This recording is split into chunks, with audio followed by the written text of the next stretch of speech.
For America, the completion of the railroad united a nation after a long and bitter civil war.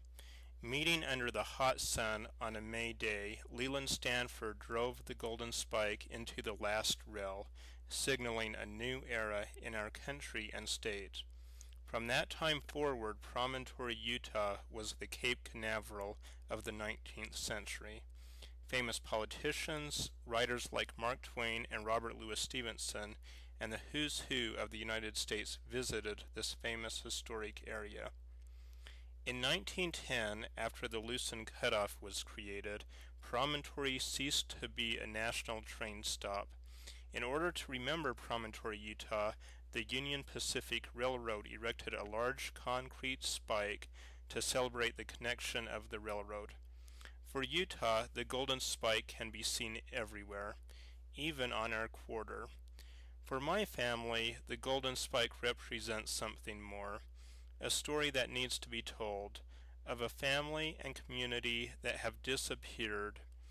For 70 years, my mother's side of the family owned the land where the Golden Spike was driven, eventually ceasing it to the National Park Service in 1966. My great-grandfather was known as a kind Englishman.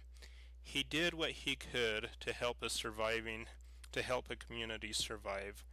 My great-grandmother came over to America after she had mothered an illegitimate child. My great-grandfather wrote her and asked for her hand in marriage. In 1912, the same year that the Titanic sank, my grandmother was born. She lived her first year in the Blue Bungalow, and thereafter lived inside the Golden Spike Hotel. In 1925, my grandma recalled, "The news of Dad's death came to us by the one phone out in Promontory. Mother was washing. She kept on rubbing on the board, her tears streaming into the tub. She was a real trooper. In spite of her grief, the mail was due in shortly, and she took care of it. There was another train on Tuesday, so it wasn't until Wednesday that she could go to Ogden to make arrangements for his funeral on Friday. He was buried on Friday, March 26, in Brigham City, and afterwards Mother came home with my brother and me. A new life had to begin for us all."